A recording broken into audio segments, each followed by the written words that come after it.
멋진 신세계. 올더스 헉슬리 지음, 안정효 옮김. 제8장. 어느새 개가 네 마리나 모여든 바깥에서는 버나드와 존이 오락가락 천천히 거닐었다. 난 납득하기가 너무나 힘들어요. 버나드가 말했다. 다시 적응하기가 말입니다. 마치 우리들은 다른 혹성에서 왔고 다른 세계에 사는 것 같아요. 어머니라는 존재라든가 이런 모든 오물과 재신들과 늙는다는 현상과 질병 따위. 그는 고개를 저었다. 거의 상상도 못할 지경이에요. 당신이 설명해주지 않는다면 난 절대로 이해하지 못할 거예요. 무엇을 설명해요? 이거요.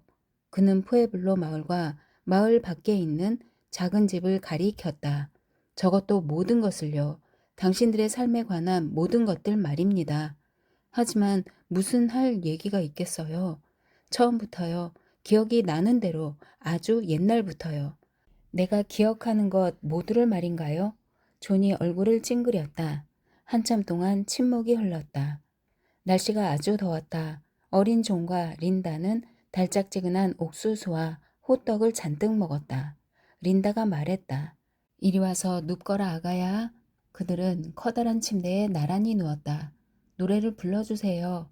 그러자 린다가 노래를 불렀다. 스트랩토콕, 지에서 벤버리 티까지 훌륭한 욕실과 화장실을 찾아봐요와 머지않아 태어날 때가 될 테니까 잘 가요, 벤팅 아가야. 를 노래했다. 그녀의 목소리가 점점 아득해졌다. 존은 요란한 소리에 깜짝 놀라 잠에서 깨어났다. 몸집이 육중하고 무시무시하게 생긴 사내가 침대 옆에 서서 굽어보고 있었다. 남자가 린다에게 무슨 얘기를 했고 린다가 웃었다. 그녀가 담요를 턱까지 끌어올렸지만 남자가 다시 끌어내렸다. 그의 머리카락은 시커먼 두 가닥의 밧줄 같았으며 팔에는 푸른 보석이 박힌 아름다운 은 팔찌를 끼고 있었다. 존은 팔찌가 마음에 들었지만 그래도 겁이 나서 린다의 품에 얼굴을 파묻었다. 린다의 손길이 닿자 그는 훨씬 안전한 기분이 들었다. 그가 잘 알아듣지 못하는 다른 언어로 그녀가 남자에게 말했다. 존이 있으니까 여기서는 곤란해요. 남자가 그러고는 다시 린다를 쳐다보더니 부드러운 목소리로 몇 마디 했다. 린다가 말했다. 싫어요. 하지만 남자가 침대 위로 몸을 수그리고는 그를 내려다보았다. 남자의 얼굴은 거대하고 무시무시했으며 검은 밧줄 같은 머리카락이 담요에 닿았다. 안 돼요. 린다가 다시 말했다. 그는 어머니의 손이 자신의 손을 더 꼭 움켜쥐는 것을 느꼈다. 안 돼요. 안 돼요. 하지만 남자가 그의 한쪽 팔을 잡았다. 그는 팔이 아파 비명을 질렀다. 남자가 다른 손으로 그를 들어 올렸다. 린다는 그를 붙잡고 여전히 안 돼요, 안 돼요 라고 말했다. 남자가 화가 나서 짤막하게 뭐라고 말하자 갑자기 그녀의 손이 사라졌다. 린다, 린다. 그는 발버둥을 치고 몸을 뒤틀었지만 남자는 그를 들고 다른 방으로 가 문을 열었다. 그리고 방바닥 한가운데에다 그를 내려놓고는 밖으로 나가 문을 닫았다. 그는 일어나서 문으로 달려갔다. 발돋움을 하자 커다란 나무 빗장에 겨우 손이 닿았다. 그는 빗장을 들어 올리고 밀었지만 문이 열리지 않았다. 린다! 그가 소리쳤다. 그녀는 대답이 없었다. 존은 상당히 컴컴하고 커다란 방을 기억해냈다.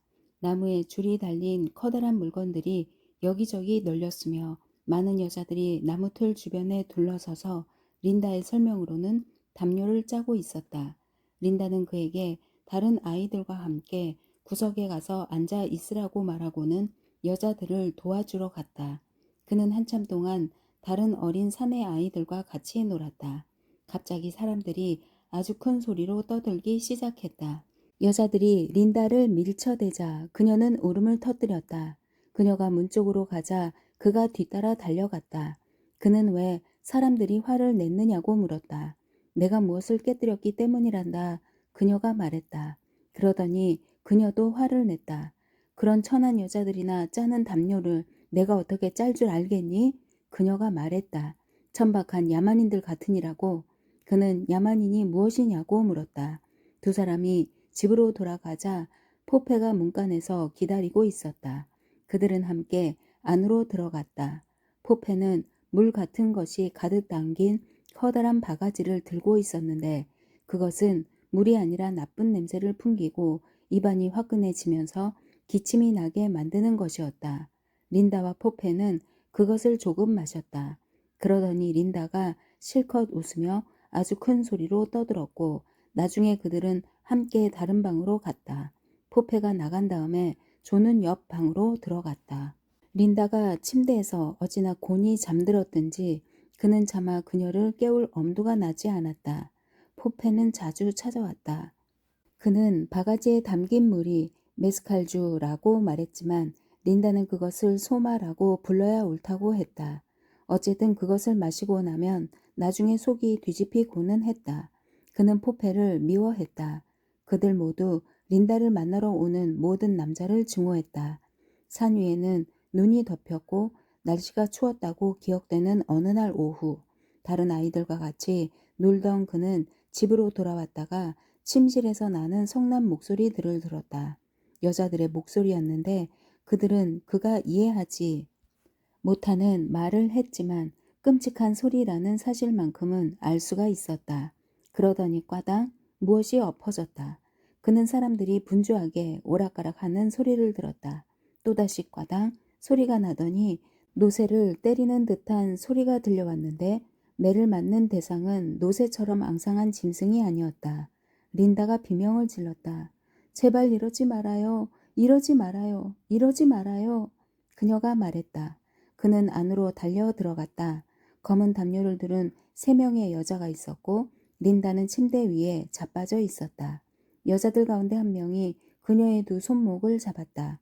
또 한 여자는 그녀가 발버둥 치지 못하도록 두 다리를 깔고 걸터 앉았다. 3번째 여자가 그녀를 채찍으로 때렸다. 1번, 2번, 3번. 그리고 그때마다 린다가 비명을 질렀다. 그는 울면서 린다를 괴롭히는 여자의 담요자락을 끌어당겼다. 부탁이에요. 부탁이에요. 그녀는 채찍을 들지 않은 손으로 그를 밀어냈다. 여자가 채찍을 내리쳤고 린다가 다시 비명을 질렀다.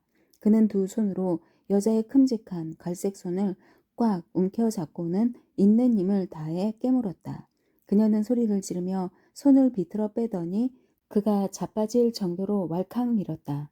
땅바닥에 쓰러진 그를 여자가 채찍으로 3번이나 때렸다. 채찍은 그가 여태껏 느껴본 무엇보다도 아파서 불에 댄 것처럼 쓰라렸다. 채찍이 다시 휙 소리를 내면서 그를 후려쳤다. 이번에는 린다가 비명을 질렀다. 도대체 왜 그들이 그렇게 괴롭혔나요, 린다?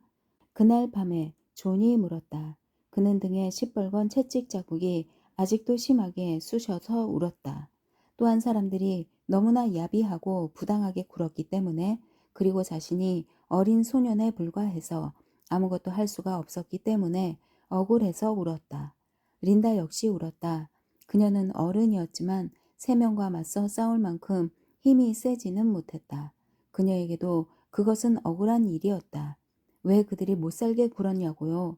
나도 모르겠어. 내가 그걸 어떻게 알겠니?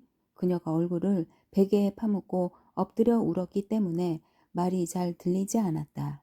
그 남자들이 자기들 남편이라고 그러더구나.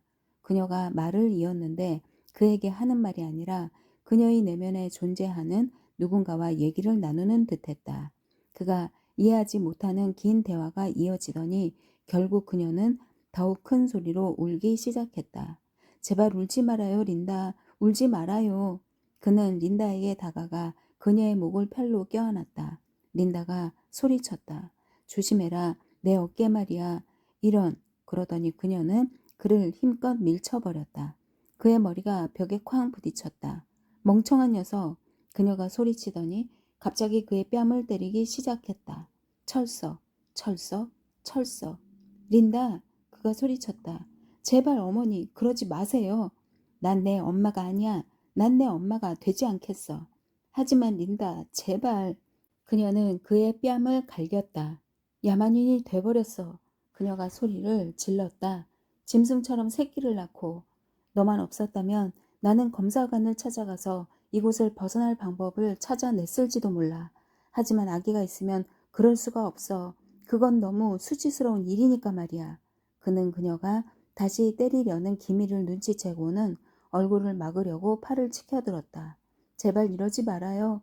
린다, 제발 이러지 말아요. 이 짐승 같은 자식. 린다는 그의 팔을 끌어내려 얼굴에서 치웠다. 그러지 말아요, 린다. 그는 얻어맞으리라 예상해서 눈을 감았다. 하지만 그녀는 그를 때리지 않았다. 잠시 후에 존이 다시 눈을 떠보니 린다가 자기를 빤히 쳐다보고 있었다. 그는 그녀에게 미소를 지으려고 했다. 갑자기 그녀가 그를 끌어안더니 입을 맞추고 또 맞추었다. 때때로 린다는 며칠 동안 전혀 자리에서 일어나려고 하지 않았다. 그녀는 슬픔에 빠져 침대에 누워 지냈다. 아니면 포페가 가져다준 물을 마시고는 무척 많이 웃다가 잠이 들었다. 때때로 그녀는 아프기도 했다. 걸핏하면 그녀는 그를 씻겨주는 걸 잊어버렸고 식은 옥수수빵 이외에는 먹을 것이 없었다. 존은 그의 머리카락 속에서 작은 벌레들을 처음 발견하고 그녀가 비명을 지르고 또 질러대던 때가 머리에 떠올랐다. 그녀가 타처에 관해서 얘기해 줄 때가 그는 가장 행복했다. 그리고 원하기만 하면 정말 언제라도 하늘을 날아갈 수가 있었나요? 원하면 언제라도 그녀는 나무 상자에서 흘러나오는 아름다운 음악과 사람들이 즐기던 온갖 놀이와 먹고 마시는 맛 좋은 음식들과 벽에 달린 조그마한 단추를 누르기만 하면 켜지는 불과 눈으로 보는 것뿐만 아니라 소리도 들리고 감촉도 느껴지고 냄새까지 나는 그림과 훌륭한 향기를 풍기는 또 다른 상자와 산처럼 높다란 분홍빛과 초록빛, 푸른빛, 은빛의 집들을 얘기해 주었다. 슬프거나 화를 내는 적이 전혀 없고 행복하기만 한 모든 사람과 다른 모든 사람의 소유인 모든 사람과 세상의 다른 쪽 끝에서 벌어지는 일들을 눈으로 보고 소리로 들을 수 있도록 만든 상자들과 모든 것이 너무나 깨끗해서 고약한 냄새가 전혀 나지 않고 오물도 없는 환경에서 멋지고도 깨끗한 유리병에 담긴 아기들과 이곳 말파이스에서 벌어지는 여름 무도회처럼 무척이나 즐겁고 행복하게 그보다도 훨씬 더 행복하게 함께 살아가며 전혀 외롭지 않은 사람들과 날이면 날마다 계속되는 행복. 린다는 그런 얘기들을 그에게 들려주고는 했다. 그는 몇 시간씩이나 얘기에 귀를 기울였다. 그리고 때때로 다른 아이들과 너무 오래 놀아서 지치고 나면 그들은 푸에블로 마을의 어느 노인이 다른 언어로 해주는 옛 이야기에 귀를 기울이고는 했다. 그것은 세상을 개혁한 위대한 인물에 관한 이야기, 오른손과 왼손, 그리고 장마와 가뭄 사이에서 벌어진 기나긴 싸움에 관한 이야기. 밤에 명상을 통해 굉장한 안개를 만들고 그 안개로 세상을 만들어낸 아워나 윌로나에 관한 이야기. 땅 어머니와 하늘 아버지에 관한 이야기. 전쟁과 승부의 쌍둥이 아하이 유타와 마르사일 레마에 관한 이야기. 예수와 푸콩신에 관한 이야기. 스스로 다시 짊어질 수 있었던 여자 에트사나 틀레히와 마리아에 관한 이야기. 라구나의 검은 돌과 위대한 독수리와 아코마 성녀에 관한 이야기였다. 다른 언어로 들었기 때문에 제대로 이해를 못해서 더욱 신기하기만 했던 이야기들.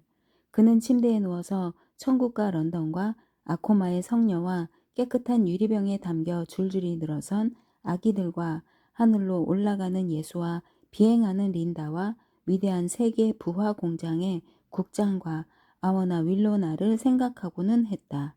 많은 남자들이 린다를 만나러 왔다. 소년들은 그에게 손가락질을 하기 시작했다. 그들은 이상한 다른 언어로 린다가 나쁜 여자라고 말했으며 존이 이해는 못 하더라도 분명히 나쁜 욕처럼 들리는 그런 소리를 늘 하곤 했다. 어느 날 그들은 린다에 관한 노래를 되풀이해서 부르고 또 불렀다. 존은 그들에게 돌을 던졌다. 그들이 마주 돌을 던지자 그는 날카로운 돌멩이에 맞아 뺨이 찢어졌다. 피가 멎지 않아서 그는 온 몸이 피투성이가 되었다. 린다는 그에게 글 읽는 법을 가르쳤다. 그녀는 수토막으로 앉아있는 동물이나 병 속에 담긴 아기의 그림을 벽에다 그린 다음에 글씨를 썼다. 고양이가 깔개 위에 앉아있다. 아기가 병 속에 들어있다. 그는 별 힘도 안 들이고 빨리 배웠다. 그녀가 벽에다 써주는 단어들을 모두 배워 술술 읽게 되자 린다는 커다란 나무 괴짝을 열어 그녀가 한 번도 입지 않고 넣어두었던 작고 빨갛고 해괴한 바지 밑에서 얇고 자그마한 책 한 권을 꺼냈다. 그가 전에 여러 번 보았던 책이었다. 너도 더 크면 이 책을 읽을 수 있어. 그녀가 말했었다. 그렇다. 이제 그는 자랄 만큼 자라 있었다. 그는 자랑스러웠다. 내가 이 책을 별로 흥미없다고 생각할지도 모르겠구나. 그녀가 말했다. 하지만 내가 가지고 있는 건 그것뿐이란다. 그녀는 한숨을 지었다. 우리들이 런던에서 사용하던 멋진 독서 기계를 내가 볼 수만 있다면 얼마나 좋을까? 그는 읽기 시작했다. 태아의 화학적 박테리아 학적 기능 설정, 베타테아 저장고 근무를 위한 실질적인 지침서. 그가 제목을 읽는 데만도 15분이나 걸렸다. 그는 마루 바닥으로 책을 던져버렸다. 지겨운 책이에요. 그가 말하고는 울기 시작했다. 아이들은 여전히 린다에 관한 못된 노래를 불렀다. 때때로 그들은 옷차림이 너무 너덜너덜하다고 그를 비웃기도 했다. 그가 옷을 찢어버리자 린다는 어떻게 꿰매야 할지 몰랐다. 그녀는 타처 사람들은 옷에 구멍이 나면 그냥 버리고 새 옷을 구한다고 그에게 말했다. 걸레야, 걸레야. 소년들이 그에게 소리를 지르며 놀려댔다. 하지만 나는 글을 읽을 줄 알아. 그는 자신을 위로했다. 그리고 쟤들은 글을 못 읽어. 그들은 글을 읽는다는 게 무엇인지조차 몰라. 글을 읽을 수 있다는 사실을 생각하면 그들이 놀려대도 태어난 척 하기가 더 쉬웠다. 그는 린다에게 책을 도로 달라고 했다.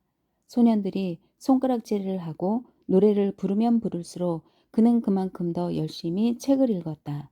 얼마 안 가서 그는 모든 단어를 별로 어렵지 않게 읽어내는 수준에 이르렀다. 아무리 긴 단어까지도 그는 읽을 줄 알았다. 하지만 그것들은 대체 무슨 뜻일까? 린다에게 물어보았지만 그녀가 대답을 해줘도 그 뜻이 분명하게 이해되지 않았다. 게다가 그녀가 전혀 대답을 못하는 경우가 다반사였다. 화학물질이라는 게 뭐예요? 그가 물었다. 아, 그건 델타들과 엡실론들을 작고 퇴화된 상태로 유지하기 위한 알코올이나 마그네슘염이나 뼈를 만들어주는 탄산칼슘 뭐 그런 것들이지. 하지만 화학물질을 어떻게 만드나요, 린다? 그런 것들을 어디서 구하죠? 글쎄, 난 모르겠다. 그냥 병에서 꺼내 쓰던데. 그리고 병이 비면 화학품 창고에 가서 더 달라고 신청하지. 내 생각엔 화학품 창고 사람들이 만드는 것 같아. 아니면 공장에 주문해서 만들어 오던가. 잘 모르겠어. 난 화학 공부는 전혀 하지 않았으니까. 내가 맡았던 일은 항상 태아들만 다루는 것이었단다. 그가 물어본 다른 모든 질문에 대해서도 똑같은 대답이었다. 린다는 통 알지를 못하는 눈치였다. 푸에블로 마을의 노인들 대답이 훨씬 더 분명했다. 인간들과 모든 짐승의 씨앗, 태양의 씨앗과 지구의 씨앗과 하늘의 씨앗, 그런 모든 씨앗을 아모나 윌로나가 번식의 안개로부터 만들어냈단다. 세상에는 네 개의 자궁이 있고 아모나 윌로나는 내 자궁의 가장 밑바닥에다 씨앗을 내린단다. 그러면 서서히 씨앗들이 자라기 시작하고 존의 짐작으로는 그가 12번째 생일을 지낸 얼마 후였던 듯 싶지만 어느 날 그는 집으로 돌아와 침실 바닥에서 그가 여태껏 본 적이 없는 책을 발견했다. 그것은 두툼했고 아주 오래된 책 같았다. 장정은 생쥐가 뜯어 먹었고 몇 쪽은 찢어지고 구겨져 있었다. 그는 책을 집어서 표지를 보았다. 책의 제목은 윌리엄 세익스피어 전집이었다. 린다는 침대에 누워 냄새가 고약한 메스칼주를 잔에다 따라서 천천히 마시고 있었다. 포페가 그걸 가지고 왔단다. 그녀가 말했다. 그녀의 목소리는 정신이 나간 사람처럼 거칠고 탁했다. 엔틸로프 키바 예배당에 있는 어떤 괴짝 속에서 찾아냈다고 하더라. 아마 수백 년 동안 그 속에 담겨 있었던 모양이야.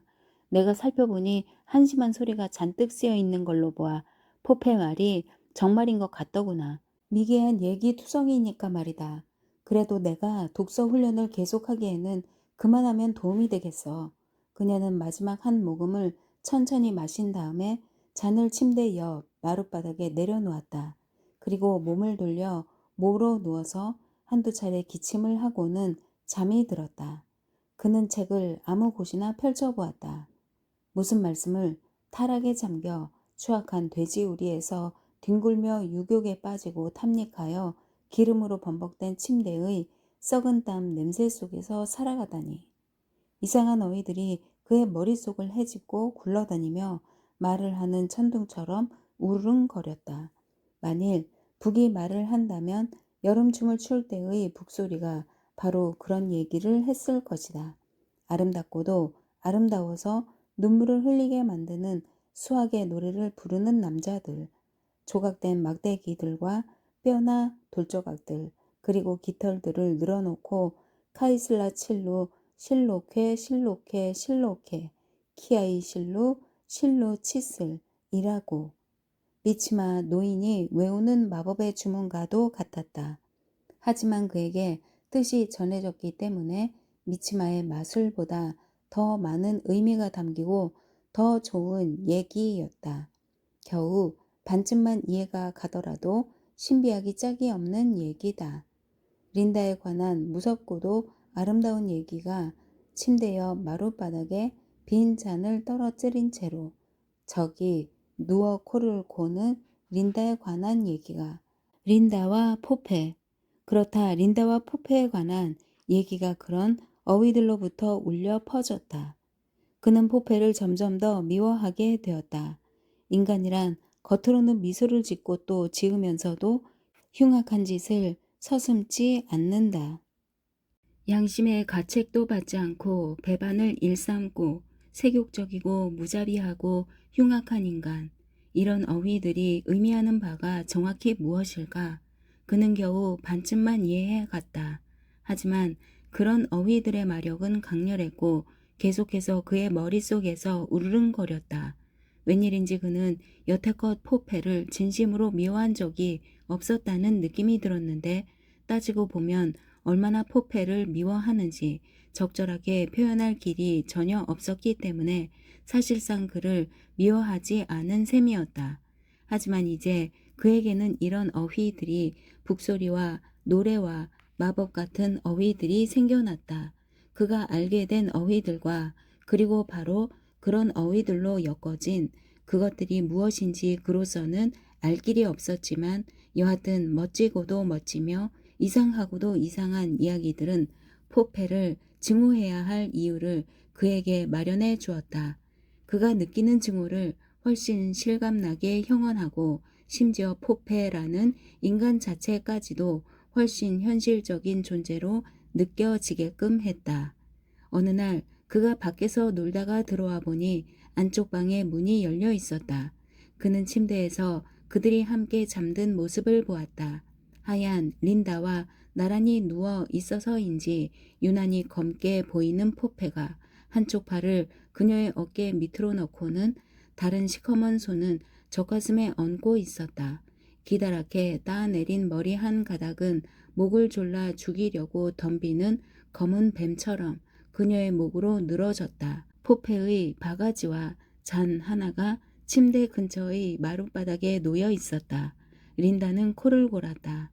그는 마음이 사라지고 대신 그곳에 구멍이 뻥 뚫린 듯한 기분이 들었다. 공허했다. 허망하고 쓸쓸하고 무척 역겹고 현기증이 났다. 그는 몸을 가누려고 벽에 기대었다.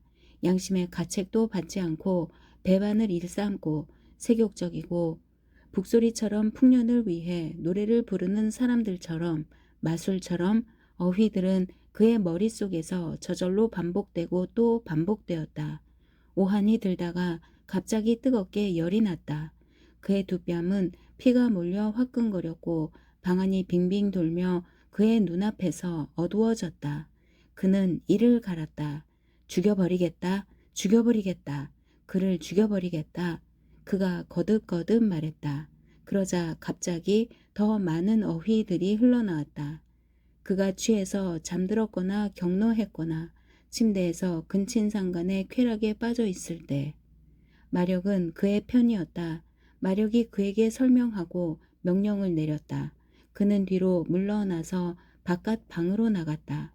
그가 취해서 잠들었거나 고기를 써는 칼이 벽난로 근처의 마룻바닥에 놓여 있었다.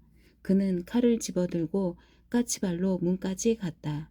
그가 취해서 잠들었거나 취해서 잠들었거나 그는 방을 가로질러 달려가서 힘껏 찔렀다. 오, 피가 쏟아지는구나. 그는 다시 찔렀다. 포페가 숨을 몰아쉬며 잠에서 깨어나자 또다시 찌르려고 손을 치켜들었다. 하지만 곧 손목이 잡혔고 오, 비틀렸다. 그는 움직일 수가 없었다. 함정에 빠진 것이다. 포페의 작고 검은 눈이 잔뜩 부릅뜨고 아주 바싹 그의 눈을 노려보았다. 그는 시선을 피했다. 포페의 왼쪽 어깨에는 두 군데 찔린 상처가 있었다. 아, 저 피 좀 봐. 루인다가 울부짖었다. 저 피 좀 봐. 그녀는 피를 보면 전혀 참을 수가 없었다. 포페가 다른 손을 치켜들었다. 조는 때리려고 그러는 모양이라고 생각했다. 그는 얻어맞을 걸 예상하고는 온몸이 빳빳하게 굳었다.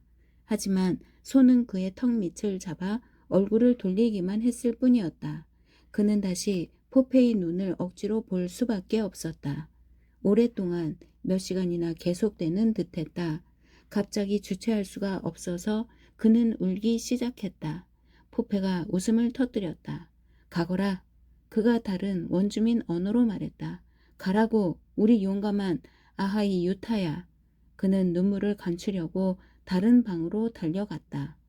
넌 15살이 되었어. 원주민 언어로 미치마 노인이 말했다.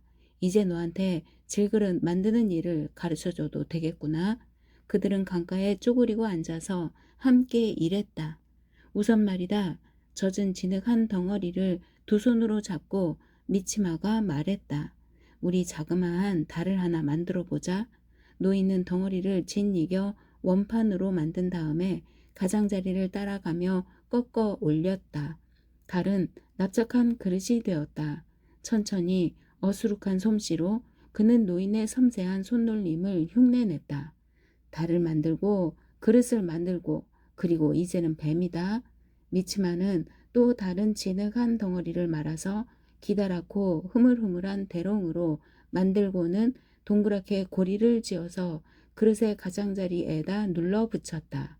그러고는 또 한 마리의 뱀, 그리고 또 한 마리, 또 한 마리, 한 켜 한 켜씩 미치마는 항아리의 옆면을 쌓아 올렸는데 밑은 좁고 위로 갈수록 넓어지다가 목에 가까워지면서 다시 좁아졌다.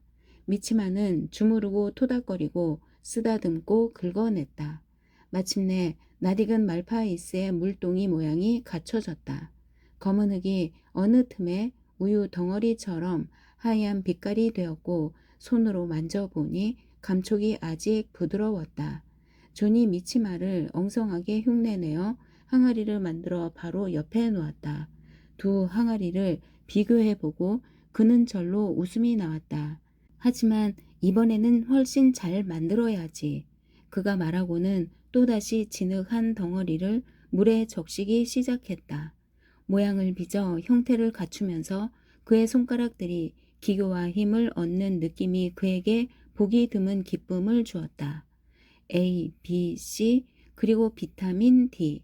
그는 일을 하면서 혼자 노래를 불렀다. 지방질은 간에 있고 대구는 바다에서 살아요. 미치마도 노래를 불렀는데 곰을 사냥해서 죽이는 내용에 관한 노래였다. 그들은 하루 종일 흙일에 몰입했다. 존의 마음은 강렬한 행복감으로 가득했다. 다음 겨울에는 활을 만드는 방법을 가르쳐 주마. 미치마 노인이 그에게 약속했다. 존은 한참 동안 집 밖에 서서 기다렸다. 마침내 집 안에서 열리던 예식이 끝났다. 문이 열리고 사람들이 밖으로 나왔다. 무슨 소중한 보물을 쥐기라도 한 듯 오른손을 앞으로 내밀고 꼭 쥔 채로 코슬루가 가장 먼저 나왔다. 키아킴의 역시 꽉 움켜진 손을 비슷하게 내밀고는 뒤따라 나왔다. 두 남녀는 말없이 걸었다. 그들 뒤에서는 형제 자매들과 사촌들 그리고 모두 늙은 사람들이 조용히 떼를 지어 따라갔다. 그들은 푸에블로 마을에서 걸어나와 암석 초원을 횡단했다. 그리고 절벽 끝에서 걸음을 멈추고는 이른 아침의 태양을 향해 마주 섰다. 코슬루가 손을 폈다. 손바닥에는 하얀 옥수수 가루가 조금 있었다. 코슬루는 거기에 입김을 불고 몇 마디 중얼거린 다음에 태양을 향해서 하얀 가루 한 줌을 뿌렸다. 키아키메도 똑같은 동작을 취했다.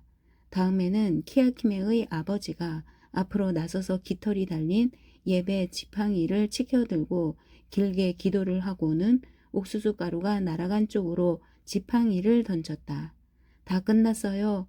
늙은 미치마가 큰 소리로 말했다. 두 사람은 부부가 되었습니다. 한심해. 구경을 끝내고 돌아서며 린다가 존에게 말했다. 하찮은 일로 너무나 요란하게 법석을 떤다는 얘기밖에 할 말이 없구나. 개화된 세상에서는 남자나 여자를 가지고 싶으면 그냥 한데 넌 도대체 어디를 가려고 그러니 존? 그는 린다가 부르는 소리에 신경조차 쓰지 않고 멀리 아주 멀리 혼자 있고 싶어서 무작정 달려갔다. 다 끝났다던 미치마 노인의 말이 그의 머릿속에서 메아리를 일으켰다. 끝났다. 끝났다. 말없이 멀리 떨어져서 하지만 열정적으로 절망적으로 필사적으로 그는 키아키메를 사랑했었다. 그리고 이제는 다 끝났다. 그의 나이는 이제 16살이었다. 보름달이 뜰 때면 엔틸로프 키바 예배당에서는 비밀스러운 얘기들이 오가고 은밀한 행위들이 이루어졌다. 남자들은 소년으로서 키바에 들어갔다가 어른이 되어 다시 나왔다. 소년들은 키바의 비밀을 누구나 두려워하면서도 초조하게 기다리기도 했다. 해가 지고 달이 떴다. 그는 다른 소년들과 같이 갔다. 키바의 입구에서는 시커먼 모습의 남자들이 서서 기다리고 있었고 붉은 불을 켜놓은 깊숙한 밑으로 내려가는 사다리가 놓여 있었다. 앞장선 소년들은 벌써 밑으로 내려가기 시작했다. 갑자기 어른 한 명이 앞으로 나서더니 그의 팔을 잡고 열에서 끌어냈다. 그는 손을 뿌리치고는 다른 사람들 사이로 들어가 숨으려고 했다. 이번에는 남자가 그를 때리고 머리카락을 잡아 끌었다. 너는 안 돼. 이 하얀 머리야. 암캐 같은 여자의 자식은 안 돼. 다른 남자가 말했다. 소년들이 웃었다. 저리 가. 아직도 무리를 지어 모인 소년들의 언저리에서 여전히 어물어물하는 그를 보고 남자들이 다시 소리쳤다. 가라니까. 그들 가운데 한 사람이 돌멩이를 집어 그에게 던졌다. 저리 가라고. 어서 가. 가라니까. 돌멩이들이 소나기처럼 쏟아졌다. 그는 피를 흘리며 어둠 속으로 도망쳤다. 빨간불을 밝힌 키바로부터 노래를 부르는 소리가 들려왔다. 마지막 소년이 사다리를 내려갔다. 그는 완전히 혼자 남았다. 푸에블로 마을 밖에 고원의 쓸쓸한 들판에 그는 완전히 홀로 남았다. 바위는 달빛을 받아서 표백된 뼈들처럼 보였다. 저 아래 계곡에서는 이리떼가 달을 보고 울부짖었다. 멍든 상처들이 쑤시고 찢어진 곳에서는 아직도 피가 났지만 그가 흐느끼며 울었던 까닭은 아픔 때문이 아니었다. 그가 완전히 혼자였기 때문에 바위들과 달빛으로 이루어진 해골의 세계로 혼자서만 쫓겨났기 때문이었다. 그는 절벽의 가장자리에 앉아 달을 등지고 절벽의 검은 그림자 속을 죽음의 검은 그림자 속을 내려다보았다. 한 발자국만 내디디면 조금 뛰어내리기만 하면 그는 달빛 속으로 오른손을 내밀었다. 손목에 찢어진 상처에서 아직도 피가 흘러내렸다. 죽음의 빛 속에서 시커멓고 거의 빛깔이 없어진 피가 몇 초에 한 방울씩 떨어졌다. 뚝, 뚝, 뚝. 내일, 내일, 그리고 내일. 그는 시간과 죽음과 신을 발견한 것이다. 외톨박이, 항상 외톨박이였습니다. 젊은이가 말을 계속했다. 청년의 말이 버나드의 마음속에서 서글픈 반향을 불러일으켰다. 외톨박이, 외톨박이. 나도 마찬가지예요. 속마음을 왈칵 털어놓고 싶은 충동을 느끼며 그가 말했다.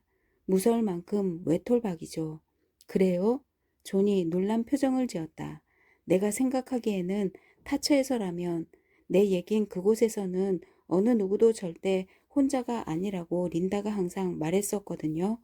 버나드는 거북한 기분으로 낯을 붉혔다. 그건 말이죠. 그가 시선을 피하고 우물우물하면서 말했다. 내가 대부분의 사람들과 상당히 다르기 때문인가 봐요. 만일 누군가 태아 숙성 과정에서 어쩌다가 다르게 된다면 예, 바로 그겁니다. 젊은이가 머리를 끄덕였다. 남들하고 다른 사람은 외롭기 마련이에요. 사람들이란 냉혹하니까요. 그들은 철저히 모든 것에서 나를 배척했어요. 산에서 밤을 보내라고 다른 소년들을 내보낼 때, 그러니까 자신이 성스럽게 섬겨야 할 동물이 무엇인지 꿈을 통해 만나게 하기 위해 내보낼 때, 그들은 내가 같이 가도록 허락하지 않았고 어떤 비밀도 나한테는 알려주지 않았어요. 하지만 나는 내 나름대로 해결했습니다. 그가 덧붙여 말했다. 닷새 동안 아무것도 먹지 않고 지내다가 어느 날 밤 난 혼자서 저 산으로 갔습니다. 그가 손으로 가리켰다. 버나드가 어른스럽게 빙그레 웃었다. 그래, 꿈에서 뭔가 보았나요? 그가 물었다. 상대방이 머리를 끄덕였다. 하지만 그것이 무엇인지 난 당신한테 얘기하면 안 됩니다. 그는 잠깐 침묵을 지키더니 나지막한 목소리로 언젠가 말입니다. 라면서 얘기를 계속했다. 난 어느 누구도 하지 않은 일을 했는데 난 여름에 어느 날 한낮에 십자가에 매달린 예수처럼 두 팔을 벌리고 바위 앞에 섰어요. 도대체 무엇 때문에요? 난 십자가에 매달리면 어떤지 알고 싶었어요.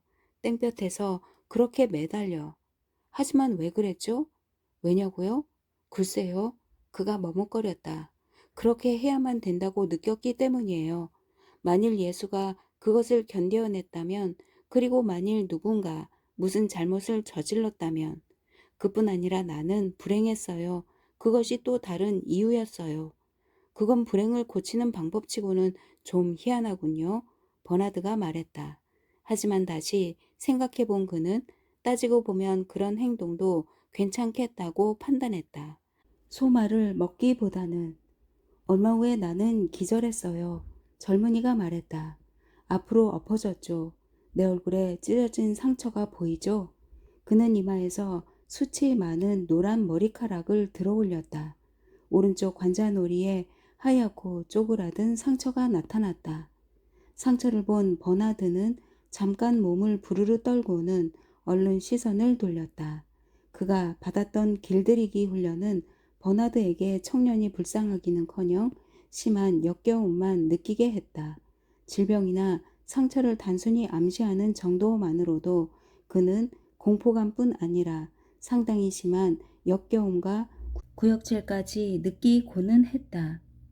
오물이나 불구의 몸이나 노화 따위가 그러했다. 그는 서둘러 화제를 돌렸다.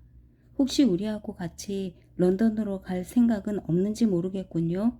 젊은 야만인의 아버지가 누구인지 누추한 집에서 확실히 깨달은 이후로 남모르게 치밀한 작전을 짜오던 버나드가 계획의 첫 행동을 취하며 물었다. 가고 싶지 않아요? 젊은이의 얼굴이 환하게 밝아졌다. 그거 진심이에요? 물론이죠. 내가 허락을 받아낼 수만 있다면 말이에요. 린다도요? 글쎄요. 그는 미심쩍어서 어물어물했다. 그 흉측한 괴물. 그렇다. 그것은 불가능한 일이었다. 그래도 혹시 불현듯 버나드는 그녀의 역겨운 모습 자체가 엄청나게 큰 자산 노릇을 할지도 모른다는 생각이 들었다. 그야 물론입니다. 지나치게 예의를 과시함으로써 조금 아까 주저하던 태도를 상쇄하려고 그가 소리쳤다. 젊은이가 심호흡을 했다. 내가 평생 꿈꿔오던 것, 그것이 실현된다고 생각하니 가슴이 벅차군요. 미란다가 한 말 기억하세요? 미란다가 누군데요? 하지만 젊은이는 그의 질문을 듣지 못한 눈치였다. 오, 경이로움이여. 이 말을 하면서 그의 눈이 빛났고 얼굴은 눈부시게 상기되었다. 이곳에는 훌륭한 존재들이 얼마나 많은가요? 인간이란 얼마나 아름다운가요? 레니나를 생각하자 그의 상기된 얼굴이 갑자기 더욱 붉어졌다. 젊음과 더불어 피부 영양제로 윤기가 나고 포동포동하고 상냥한 미소를 짓고 진한 초록색 인조견을 걸치고 있는 그녀의 모습은 영락없는 천사였다. 존은 말을 더듬거렸다. 오, 멋진 신세계여. 그는 말문을 열었다가 갑자기 입을 다물었다. 그의 뺨에서 핏기가 사라지고 백지장처럼 얼굴이 청백해졌다. 당신하고 그 여자 결혼할 사이인가요? 그가 물었다. 우리가 어쨌다고요? 결혼했느냐고요? 아시잖아요, 영원히. 원주민 말로는 영원히라고 하는데 그건 깨뜨릴 수가 없다는 뜻이죠. 포드님 맙소사, 아닙니다. 버나드는 저절로 웃음이 터져 나왔다. 존도 역시 웃었지만 다른 이유 때문에 순수한 기쁨 때문에 웃었다. 오, 멋진 신세계여. 존이 같은 말을 되풀이했다. 오, 그런 사람들이 사는 멋진 신세계여. 우리 당장 출발합시다. 가끔 당신 말투가 무척 특이하다는 생각이 드는군요. 당황하고 놀란 표정으로 젊은이를 빤히 쳐다보면서 버나드가 말했다. 그리고 어쨌든 당신이 신세계를 실제로 볼 때까지는 판단을 보류하는 게 좋지 않을까요? 제9장 괴이한 공포의 하루를 지낸 다음인지라 레니나는 철저하고도 절대적인 휴식을 누릴 권리가 있다고 느꼈다. 휴게소로 돌아가자마자 그녀는 반 그램짜리 소말을 6개나 삼킨 다음에 침대에 누웠고 10분도 안 되어서 몽롱한 영혼의 세계로 빠져 들어갔다. 그녀가 다시 현실로 돌아오려면 적어도 18시간은 지나야 할 터였다. 한편 버나드는 어둠 속에서 말똥말똥한 정신으로 깊은 생각에 잠겼다. 그는 자정이 한참 지난 다음에야 잠이 들었다. 그렇지만 그의 불면증은 무의미하게 낭비한 시간이 아니었다. 그에게는 어떤 계획이 하나 마련되었다.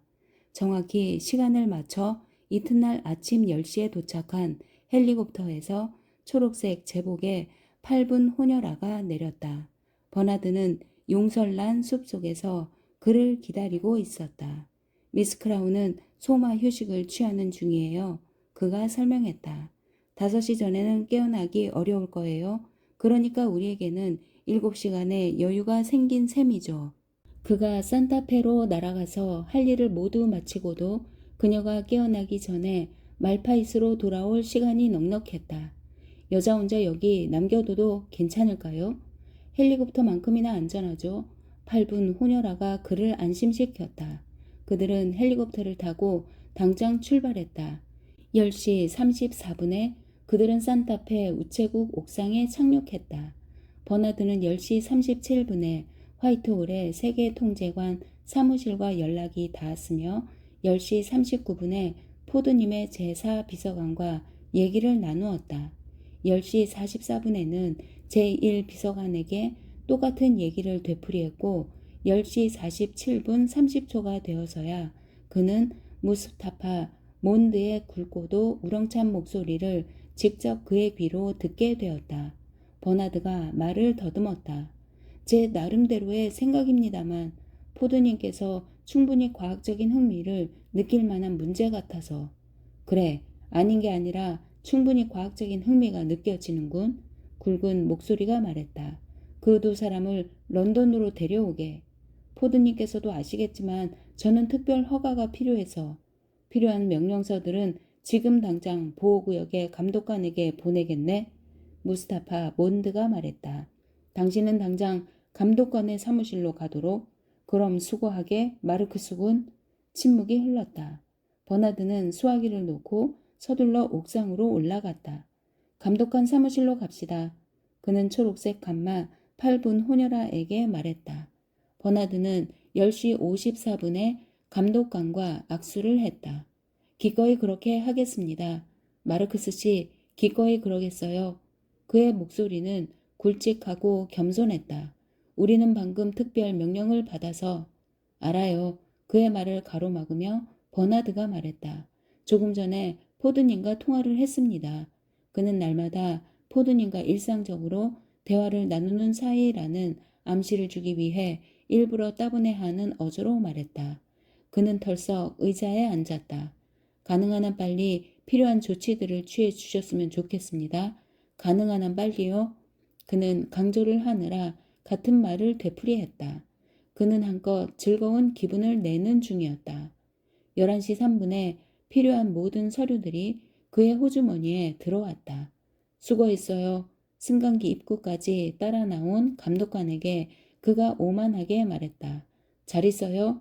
그는 호텔로 걸어가서 목욕을 하고 진동 진공 안마와 전기 분해식 면도를 한 다음 아침 뉴스를 듣고 텔레비전을 반시간 동안 보고는 2시 반에 8분 호녀라와 함께 말파이스로 돌아갔다. 젊은이가 휴게소 밖에 나타났다. 버나드! 그가 소리쳐 불렀다. 버나드! 대답이 없었다. 그는 사슴 가죽으로 만들어 소리가 나지 않는 털신을 신고 층계를 달려 올라가서 문을 밀어보았다. 문은 잠겨 있었다. 그들이 가버렸다. 가버렸다. 여태까지 그에게 이토록 무서운 일이 벌어졌던 적은 없었다. 그녀가 자기들을 만나러 오라고 그에게 청했었는데 지금 그들은 가고 없었다. 그는 층계에 앉아서 울었다. 반시간이나 흘러간 후에 그는 창문으로 안을 들여다봐야겠다는 생각이 떠올랐다. 가장 먼저 눈에 띈 것은 뚜껑에 LC라는 머리 글자가 박힌 초록색 옷가방이었다. 그의 마음 속에서 기쁨이 불길처럼 치솟아 올랐다. 그는 돌멩이를 하나 집어들었다. 산산조각이 난 유리가 짤그랑거리며 마룻바닥으로 떨어졌다. 그는 재빨리 방 안으로 들어갔다. 초록색 옷 가방을 열자 왈칵 코를 찌르는 레니나의 향수 냄새가 그의 배를 그녀의 본질로 가득 채웠다. 그는 가슴이 마구 뛰었고 이러다가는 기절할 것만 같았다. 그는 보석 상자를 굽어보고 만지다가 환한 곳으로 가져가 들어 올려서 살펴보았다. 레니나의 여벌 인조견 벨벳 반바지에 달린 지퍼를 보고 처음에는 어리둥절했지만 궁금증이 풀리자 그는 재미가 생겼다. 주르르, 그러고는 주르르, 주르르, 그러고는 주르르. 참으로 신기했다. 그녀의 초록색 실내화는 지금까지 그가 본 적이 없을 정도로 지극히 아름다운 물건이었다. 그는 지퍼가 달린 속옷을 펼쳐보고는 낯을 붉히며 황급히 치웠지만 향수를 뿌린 아세테이트 손수건에 입을 맞추고는 스카프 하나를 목에 감아보았다. 어떤 상자를 열다가 그는 향내가 나는 가루를 엎질렀다. 그의 두 손에 향기로운 가루가 밀가루처럼 잔뜩 묻었다. 그는 가루를 가슴에다, 어깨에다, 겉으로 드러낸 두 팔에다 문질렀다. 감미로운 향기. 그는 눈을 감고 가루가 묻은 팔에다 뺨을 비볐다. 얼굴에 닿는 매끄러운 살갗의 감초. 코를 찌르는 사양 향기. 그녀의 진실한 면모였다. 레니나, 그가 속삭였다. 레니나. 무슨 소리가 나자 그는 깜짝 놀라 죄라도 지은 듯 몸을 돌렸다. 그리고 몰래 꺼냈던 물건들을 옷가방에 황급히 쑤셔 넣고는 뚜껑을 닫은 다음에 다시 귀를 기울이며 살펴보았다. 아무 소리도 나지 않았다. 생명의 흔적조차 없었다. 그렇지만 그는 분명히 무엇을, 한숨 비슷한 소리를, 널빤지가 삐걱거리는 듯한 무슨 소리를 들었다. 그는 발돋움을 하고 입구로 가서 조심스럽게 문을 열었다. 널찍한 층계참이 눈에 띄었다. 층계참 저쪽에서는 또 다른 문이 하나 빠끔히 열려 있었다. 그는 그쪽으로 가서 문을 열고 살그머니 안을 들여다보았다. 그곳 나지막한 침대 위에는 혼이불을 훌렁 젖힌 채 상하의가 하나로 이어진 분홍빛 파자마 차림으로 레니나가 곤히 잠들어 있었다. 곱슬거리는 머리가 너무나 아름답고 발그레한 발가락들이 너무나 가련할 정도로 여리고 잠든 얼굴이 너무나 진지했으며 축 늘어진 두 손과 맥이 풀린 팔다리가 너무나 무방비 상태로 무기력해서 그는 눈물이 날 지경이었다. 권총을 쏘지 않고서는 레니나를 소마휴식에서 지정된 시간이 되기 전에는 깨울 길이 없으므로 별로 필요도 없는 조심을 하느라 꽤나 신경을 쓰면서 그는 방으로 들어가 침대 옆에 무릎을 꿇고 앉았다. 그는 레니나를 물끄러미 쳐다보면서 두 손을 맞잡고 조용히 입을 열었다. 그녀의 눈, 그가 중얼거렸다. 그녀의 두 눈, 머리카락, 뺨, 걸음걸이, 목소리. 그녀의 말맞다나 그녀의 손에 비하면 하얗다고 뽐내는 모든 것이 스스로 추악함을 고백하는 먹물이나 마찬가지요. 그녀의 부드러운 손길에 비하면 백조의 털도 거칠기만 하나니.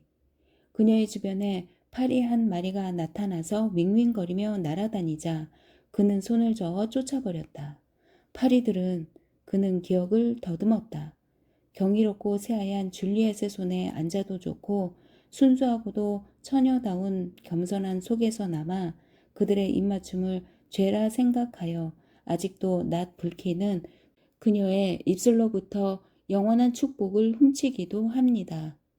어쩌면 상당히 위험할지도 모르는 새를 쓰다듬어 보려는 사람처럼 그는 머뭇거리면서 아주 천천히 조심스럽게 손을 앞으로 내밀었다. 축 늘어진 그녀의 손가락과 한 뼘도 안 떨어진 거리에서 닿기 직전에 그의 손이 공중에 멈춘 채 떨렸다. 감히 이래도 된다는 말인가? 하찮은 자신의 손으로 감히 어떻게 그런 욕된 짓을. 아니다. 그는 그러면 안 된다고 판단했다. 새가 너무 위험했다. 그는 다시 손을 내렸다. 그녀는 얼마나 아름다운가. 얼마나. 갑자기 그의 머릿속에 어떤 생각이 떠올랐다. 그녀의 목 밑에 달린 지퍼를 잡고 한번 길게 힘차게 당기기만 하면 그는 눈을 감고 물에서 나올 때 두 귀를 흔들어 터는 개와 비슷한 동작으로 머리를 설레설레 흔들었다. 흉측한 생각이다. 그는 자신이 창피했다. 순수하고도 처녀다운 정숙함 앞에서. 허공에서 윙윙거리는 소리가 났다. 또 한 마리의 파리가 영원한 축복을 훔치려고 날아오는 것일까? 말벌인가? 그가 둘러보았지만 아무것도 눈에 띄지 않았다. 윙윙거리는 소리가 점점 더 커졌다. 그것은 덧문을 내린 창문의 바깥에서 들려오는 소리였다. 헬리콥터구나.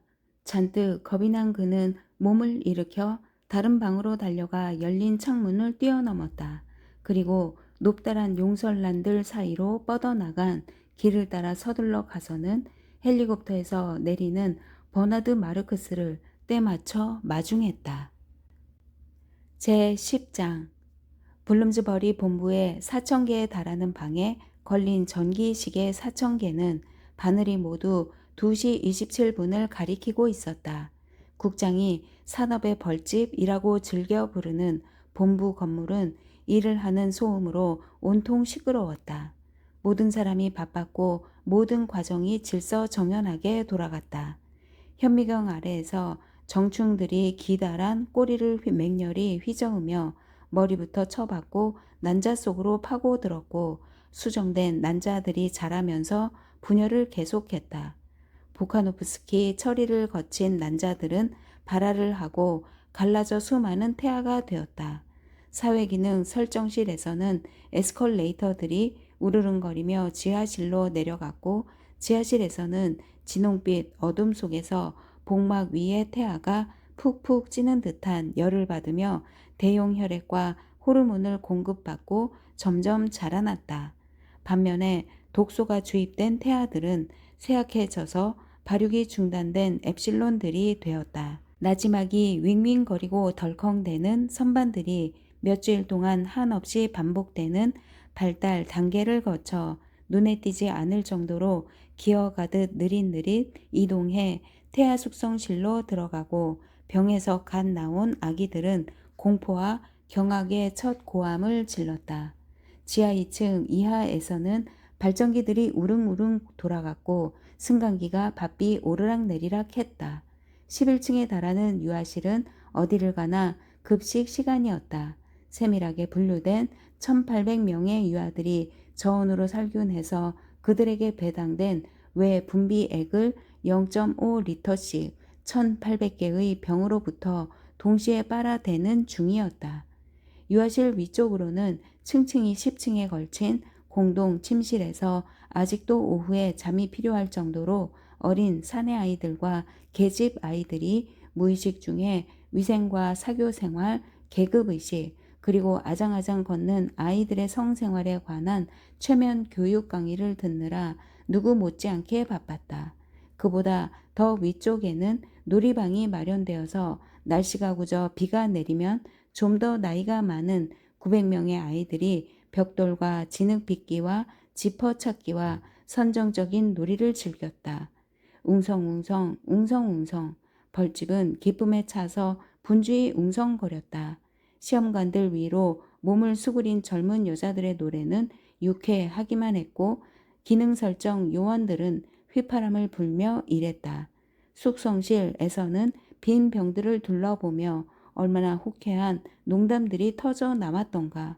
하지만 헨리 포스터와 함께 수정실로 들어선 국장의 얼굴은 엄숙하고 준엄해서 돌처럼 딱딱해 보였다.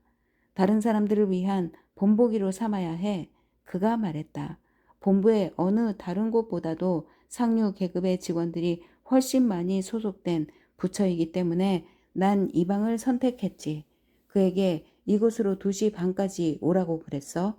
그는 맡은 일을 아주 잘해요. 헨리가 위선적인 너그러움을 보이며 한마디 했다. 나도 알아. 하지만 바로 그 이유 때문에 더 엄격하게 다루어야 하지. 그의 뛰어난 지성은 거기에 해당되는 도덕적인 책임들을 수반해. 사람이란 재능이 많으면 많을수록 길을 잘못 드는 가능성이 그만큼 더 커지니까. 많은 사람들이 타락하는 것보다는 한 사람이 고통을 겪는 게 더 나은 선택이겠지. 이번 문제를 냉정하게 따져보면 포스터군 이단적인 행동만큼 막중한 죄는 또 없을 듯하네. 살인은 한 사람만을 죽일 뿐인데 따지고 보면 개인 한 사람은 아무것도 아니잖아. 그는 한꺼번에 손으로 훑는 듯한 동작으로 줄줄이 늘어선 현미경과 시험관과 배양기들을 가리켰다. 우린 원하는 대로 얼마든지 지극히 간단하게 새로운 인간을 만들어낼 능력을 갖추었어. 이 단은 단순히 한 개인의 삶보다는 더 많은 것들을 동시에 위협해서 사회 자체를 공격하는 격이야. 그래, 사회 자체를 말이야. 그가 되풀이해서 말했다. 아, 저 친구 이제야 오는군. 버나드가 방으로 들어와 줄줄이 늘어선 수정 개원들 사이로 그들을 향해 걸어왔다.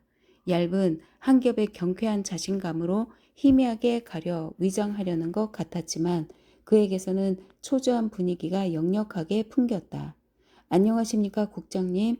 이라고 말한 그의 목소리는 어울리지 않을 정도로 컸는데 자신의 실수를 만회하려는 생각에서였는지 곧 우스꽝스러울 만큼 나지막이 찍찍거리는 말투로 바뀌었다. 저더러 이리 와서 얘기를 나누자고 하셨다고요? 그래, 마르크스군. 국장이 불길한 어조로 말했다. 이곳에서 만나자고 내가 청했지. 듣자니 휴가에서 어젯밤에 돌아왔다던데. 그렇습니다. 버나드가 대답했다. 그렇군. 마지막 음절 군에서 구렁이처럼 꾸물거리는 말투로 국장이 확인했다. 그러더니 갑자기 목청을 높여 신사숙녀 여러분! 이라고 소리쳤다. 신사숙녀 여러분! 시험관들 위로 허리를 굽히고 일하던 여자들의 노래와 현미경 담당자들의 도치된 휘파람 소리가 갑자기 중단되었다. 신사숙녀 여러분, 국장이 다시 한번 되풀이해서 말했다. 이렇게 여러분의 일을 방해해서 미안합니다. 하지만 나에게는 고통스러운 의무가 있습니다. 사회의 안전과 안전이 위험에 처했으니까요. 그래요, 위험에 처했어요. 신사숙녀 여러분, 이 사람은 그는 고발하듯 버나드를 손으로 가리켰다. 여기 여러분 앞에 선 이 남자, 그토록 많은 혜택을 받은 알파 플러스, 그래서 또한 너무나 많은 기대를 마땅히 불러일으켰던 여러분의 동료, 아니 앞날을 미리 내다보고 차라리 과거의 동료라고 말해야 맞을까요? 어쨌든 저 사람은 우리가 기대하는 신뢰감을 무자비하게 저버렸습니다. 신체적인 운동과 소마에 관한 그의 이단적인 관념으로 인해서 비정상적이고 해괴한 성생활로 인해서 근무 시간이 아닌 경우에는 우리 포드님의 여기에서 국장은 T자를 그렸다. 가르침을 따르거나 올바르게 행동하지 않겠다고 유리병에 담긴 아기처럼 거부함으로써 그는 자신이 사회의 적이요 반란자이며 신사숙녀 여러분 모든 질서와 안정의 적이고 문명사회 자체에 거역하는 음모를 꾸며온 자임을 증명해 보여주었습니다. 그런 이유 때문에 나는 그를 해고시키고 그가 이곳 본부에서 맡아온 직책으로부터 불명예스러운 축출을 제안합니다. 나는 그를 가장 최하급의 집으로 전출시키고 어떤 중요한 인구 밀집 지역에서도 가능한 한 멀리 격리시켜서 사회의 이익에 최대한 보탬이 되는 처벌을 해야 한다고 제안합니다. 아이슬란드에서라면 그가 포드스럽지 않은 본보기를 보여 다른 사람들을 나쁜 길로 오도할 기회가 최소한으로 적어질 것입니다. 국장이 잠깐 말을 멈추더니 팔짱을 끼고는 위압적인 태도를 지으며 버나드에게로 돌아섰다. 마르크스, 그가 말했다. 자네에 대해서 내린 판결을 내가 지금 당장 실행해서는 안 된다는 이유를 하나라도 입증할 수 있겠나? 예, 있습니다. 아주 큰 목소리로 버나드가 대답했다. 약간 주춤했지만 여전히 당당하게 국장이 말했다. 그렇다면 이유를 제시해봐. 그러죠. 하지만 그 이유는 복도에 있습니다. 잠깐만 기다리세요. 버나드가 서둘러 문으로 가서 벌컥 열었다. 들어와요. 그가 명령하자 그 이유가 안으로 들어와서 모습을 보여주었다. 사람들은 숨을 몰아 쉬는가 하면 놀라고 무서워서 웅성거렸다. 젊은 여자 한 명이 비명을 질렀다. 더 자세히 보려고 의자 위에 올라선 어떤 사람은 정충이 가득 담긴 시험관 2개를 엎질렀다. 온몸이 퉁퉁 부어오른 듯 살이 축 늘어진 중년의 린다가 방으로 들어섰는데 얼굴에 주름살이 전혀 없고 몸매가 탄탄한 방 안의 젊은이들 사이로 걸어오는 그녀의 모습은 이상하고도 무시무시한 괴물 같았다. 거기다가 애교를 부리느라 빛이 바랜 듯 창백하고 일그러진 미소까지 지으면서 걸어오던 그녀가 딴에는 관능적인 율동을 시도하자 어마어마하게 큰 엉덩이가 실룩실룩 거렸다. 버나드가 그녀를 따라 나란히 걸어 들어왔다. 저기 계십니다. 그가 국장을 가리키며 말했다. 내가 저희를 알아보지 못했을 거라고 생각하세요?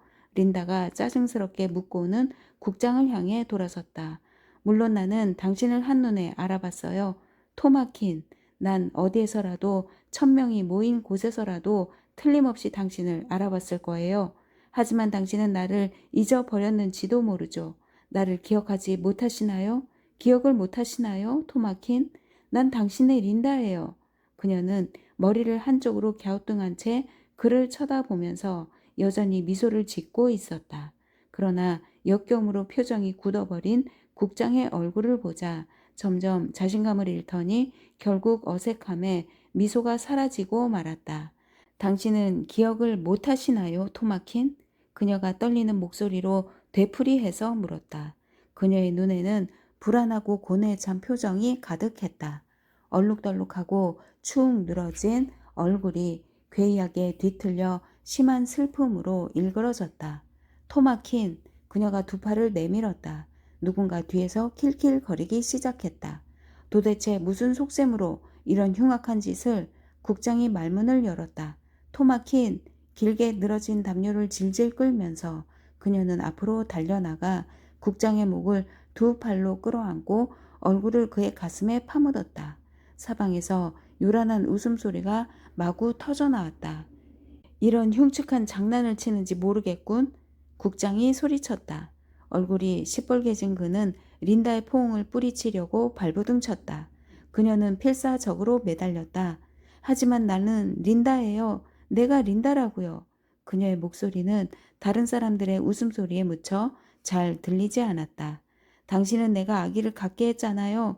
시끄러운 소음보다 더 큰 소리로 그녀가 외쳤다. 갑자기 소름 끼치는 침묵이 뒤따랐고 어디에 시선을 두어야 할지 몰라서 사람들의 눈이 거북하게 갈팡질팡했다. 국장은 갑자기 얼굴이 새파래지며 저항을 중단하고 그녀의 손목을 잡은 채 공포에 질려 여자를 빤히 내려다보았다. 그래요. 아기를 뵙고 그리고 난 그 아기의 엄마가 되었어요. 그녀는 격노한 침묵에 도전이라도 하듯 그 추잡한 말을 불쑥 던졌다. 그러더니 갑자기 그를 뿌리치고 떨어져 창피하고 또 창피해서 두 손으로 얼굴을 가리고는 흐느껴 울었다. 그건 내 잘못이 아니었어요. 토마킨, 난 항상 세척을 했어요. 안 그랬나요? 안 그랬어요? 항상요. 어떻게 된 노릇인지 난 모르지만 얼마나 끔찍한 일이었는지 당신이 알았으면 좋겠어요, 토마킨. 하지만 그 애가 어쨌든 나에게는 위안이 되었어요. 그녀는 문 쪽으로 돌아서며 존이라고 소리쳐 불렀다. 존? 존이 얼른 안으로 들어왔다.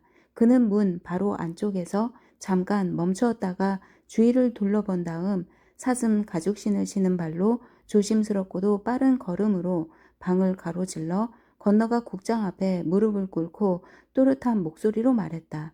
아버지! 아버지란 아이를 낳는 현상에 관련된 도덕적으로 부정한 요소와 혐오감을 1차적으로 배제한 의미이기 때문에 음탕하기보다는 차라리 그냥 추악하고 외설적이라기보다는 배설물처럼 더럽고 야비함을 뜻하는 어휘여서 존이 외친 더럽고 우스꽝스러운 어휘는 견디기 힘들 정도로 팽팽해졌던 긴장감을 크게 이완시켰다. 거의 발작적이라고 할 만큼 요란한 웃음이 터져 나오더니 절대로 끝나지 않을 것처럼 이어지고 또 이어졌다. 아버지라니? 그것도 국장님더러 말이다. 아버지라니? 오 포드님이시여. 오 포드님 맙소사. 그것은 정말로 너무나 믿어지지 않는 얘기였다. 환호성과 고함소리가 다시금 요란해졌다. 요원들의 얼굴은 흐물흐물 일그러지기 직전이었고 눈물이 줄줄 흘러내렸다. 정충이 담긴 시험관이 6개 더 엎어졌다. 아버지라니?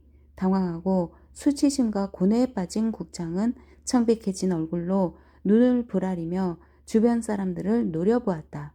아버지라니? 수그러지려는 기미를 보이던 웃음소리가 더 요란하게 다시 한번 터져 나왔다. 그는 두 손으로 귀를 막고 방에서 뛰쳐나갔다.